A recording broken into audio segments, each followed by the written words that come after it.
So UFC 297 wrapped up yesterday, and we had a somewhat controversial decision in the main event, which did give Dricus du Plessis the title.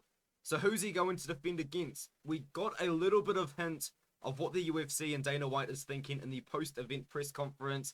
Dana White said on Tuesday that they will be looking at the next opponent for Dricus du Plessis, and they're going to be seeing what Israel Adesanya's status is. Now, if you guys don't know what that means, it pretty much means is Israel Adesanya gonna be ready to fight sometime soon, because Israel Adesanya, he said that he was injured and he said he was going to get back into training in February, which is, I mean, it's only like 8-9 days away at the time that I record the video. So Adesanya could be getting in training camp soon, and UFC 300, which is the event that I keep bringing up over and over again, is still a couple of months out. So would it be enough time for Adesanya to prepare for Dricus du Plessis?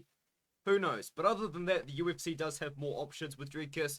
Of course, the decision was somewhat controversial, and Sean Strickland is a massive name. All of a sudden, he's become a pretty big name. I think people just kind of like him for just being him, I guess. At the end of the day, you know, what you get with Sean Strickland is what you get. At the end of the day, there's no putting on an act like you could say some fighters do. I guess Colby Covington is like the number one example of a fighter not being themselves and putting on an act.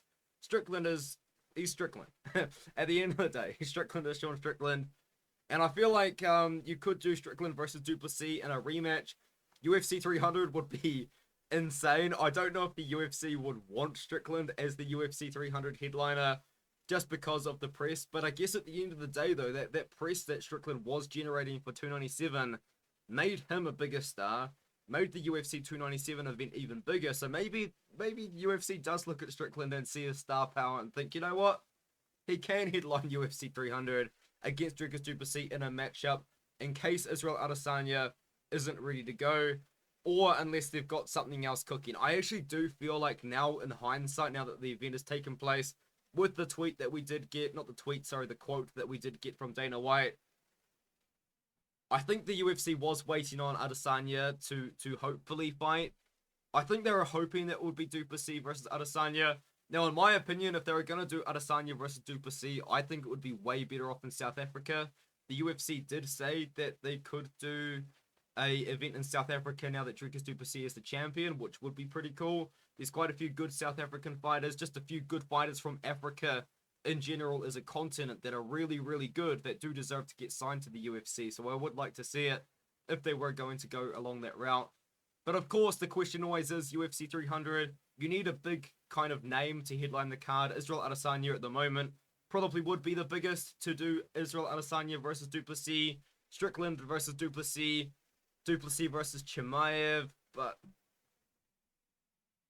I would honestly pick du Plessis to beat Chimaev. I'd pick Strickland to beat Chimaev as well, by the way. Or you could do Jared Cannonier versus du Plessis. Cannonier versus du Plessis, I'm sorry, that's just not that hyped of a matchup. This is what I think they're going to do. I think they do DDP versus Adesanya, ideally.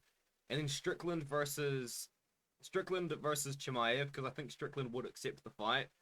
And then maybe Whitaker, Cannonier, or just some sort of variation within those names, I guess. I mean, it's going to get a little bit interesting at the top of the weight class.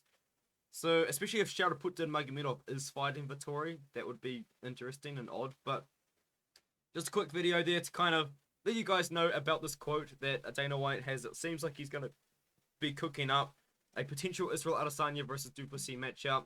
And yeah, I'll just quickly talk about 297. I wanted to do a quick video as I'm pretty tired. I just finished traveling, you know. I did fly home for the weekend, and now I'm back. So, 297 didn't go my way. It was probably the worst card I've ever done, predictions-wise.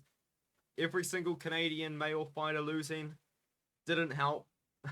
I don't know, man. I feel like, I don't know, like, in hindsight, the picks were awful, but the reasoning behind the picks was there. So, it's just kind of a pretty rough sort of day, but I better leave you guys to it because, as I said, I'm tired. Let me know what you think of the video, and let me know what you think of this. Is it du Plessis versus Adesanya next? Is it UFC 300? And with all that being said, I'll see you guys in the next one.